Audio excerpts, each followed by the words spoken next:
Hi, and welcome to Best in Tesla News, episode 56.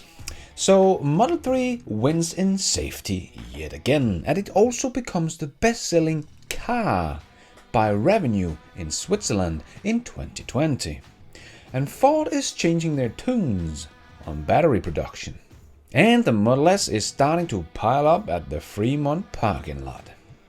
And Greenpeace is also keeping an eye on Volkswagen.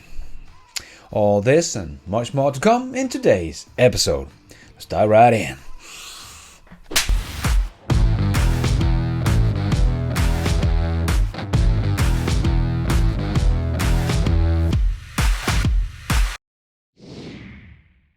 Let's put our living stereo stylus in this groove.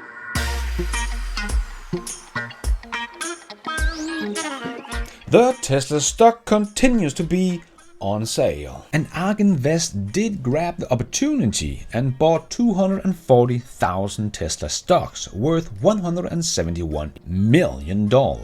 Man, I would love to have $171 million to invest in Tesla. And everybody's Rob Maurer from Tesla Daily was on Fox Business talking about Tesla stock. So cool to see small retail investors and YouTubers getting prime time. And a very good job, Rob. And Tesla also did a great job with its sale of the Model 3 in 2020. It actually became the second best-selling car, not EV, but car in Switzerland in all of 2020. This is huge, only overtaken by the Skoda Octavia. So Tesla Model 3 is already the best-selling car in Switzerland when it comes to revenue. Very impressive. And as Connecting the Dot wrote on Twitter, it does smell a bit of Apple, right? This company that sits on 20% of the smartphone market but taking 80% of the profit. And since the other guys still don't make a profit on their electric vehicles, this might end up being the case. And I can only imagine what this chart will look like when we will get the Made in Europe Model Ys on the street. And we did see a sea of Tesla's Made in China Model 3 arrive for the UK market. Tesla is getting ready for making some record Q1 numbers in Europe.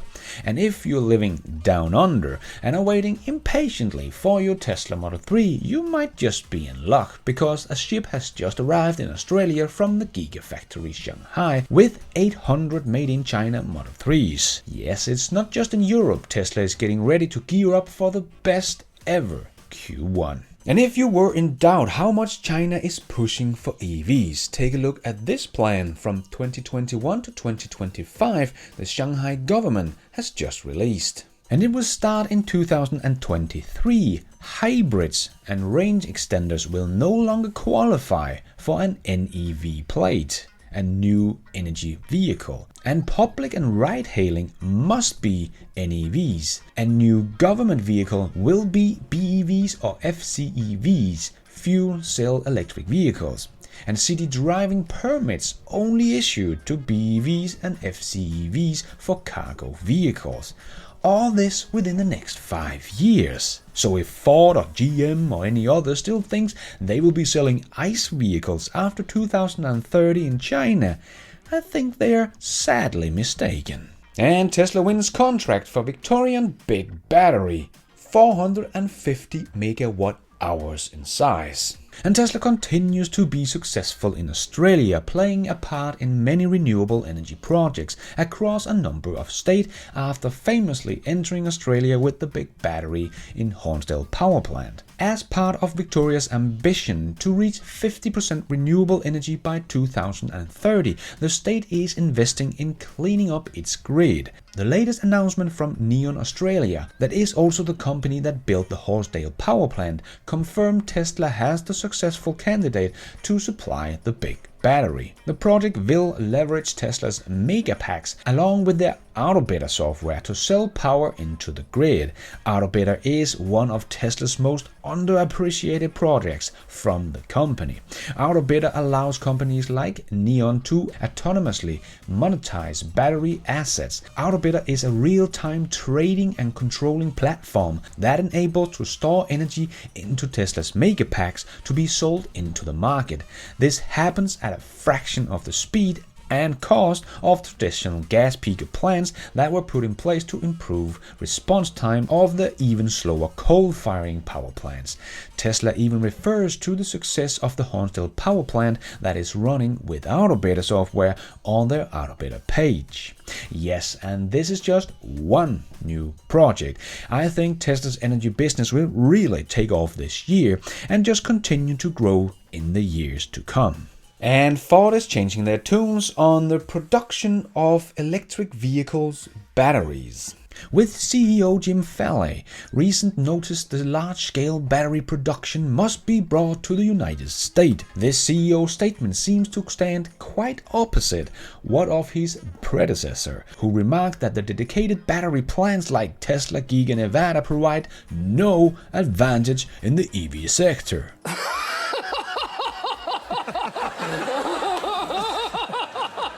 As the former CEO of Ford said, the supply chain has ramped up since Elon built his Gigafactory. There is no advantage in the ownership in terms of cost and sourcing.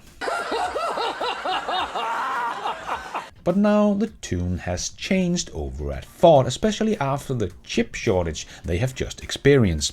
Ford's CEO said, "We need to bring large-scale battery production to the US, and we will be talking to the government about this. We can't go through what we are doing with chips right now with Taiwan. It's just too important." Yeah, it's important, and you are very late to the party, my friends, but I guess better late than never. And Lordstown was also out saying that there was a big appetite for their electric pickup truck, with over 100,000 pre-orders. Yeah, Ford, you better hurry a bit with those batteries, because more and more is coming and eating your main course. It is still peanuts compared to the pre-orders of the Cybertruck, but still all this will be digging into Ford's biggest market. So yes, Ford, you better get those battery plants going so you can make a little more than just 50,000 EVs per year. And Hyundai revealed their IONIQ 5, and it's actually a quite capable little EV.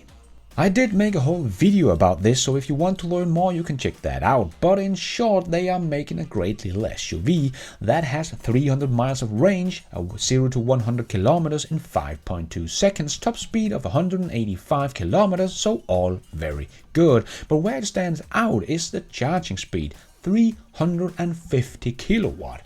And that will give you 100 kilometers in just 5 minutes, so that's very cool.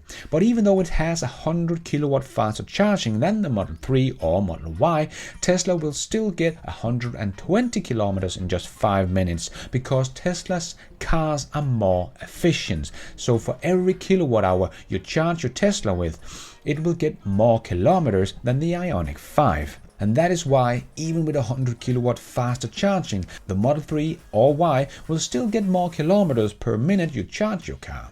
The IONIQ 5 is priced a bit higher over the Tesla Model 3 long range, for example, but can't quite keep up with the specs of the Teslas. And of course, Tesla also has the full self-driving package and get great software updates over the air that we still have to see if Hyundai can do.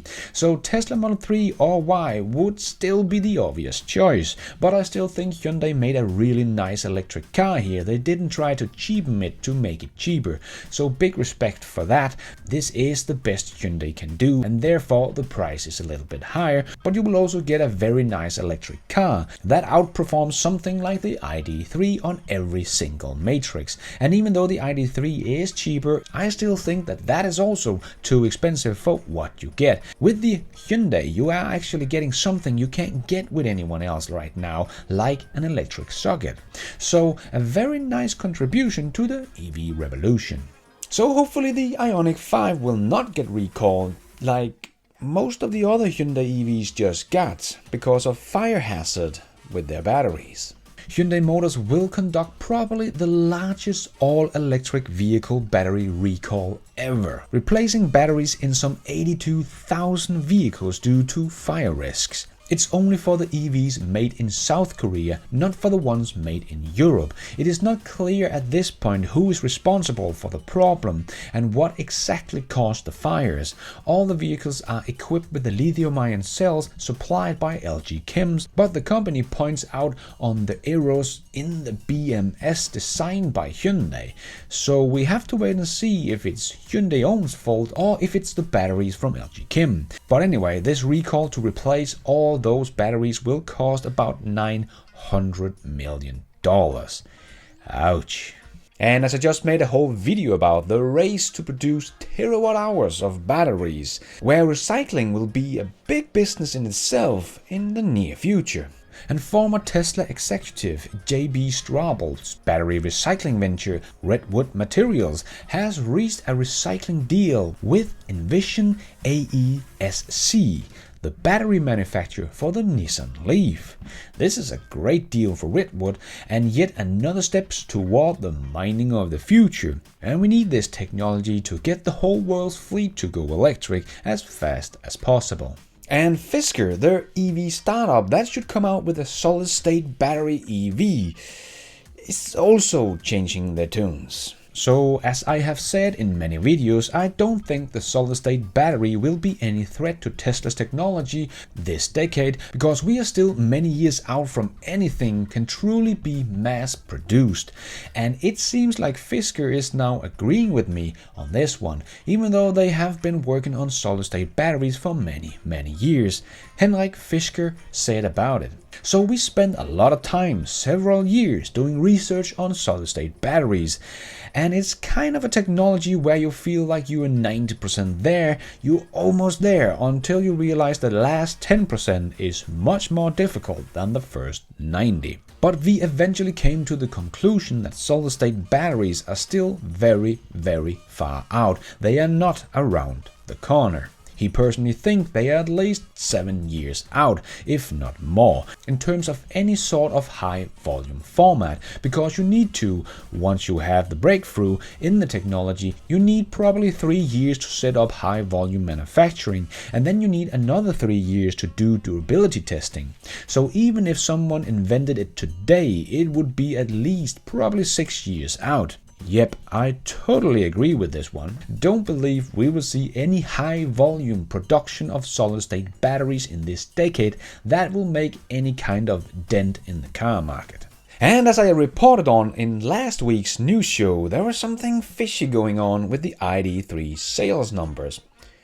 And now Greenpeace agrees. The new report from Greenpeace now found that the share of Volkswagen's registration, manufacturer plus dealers, in all BEV in December was 28.8%. That is almost every fourth ID car sold, says Greenpeace. For the PHEV, the share in registration held by Volkswagen and their dealers was 27.3%.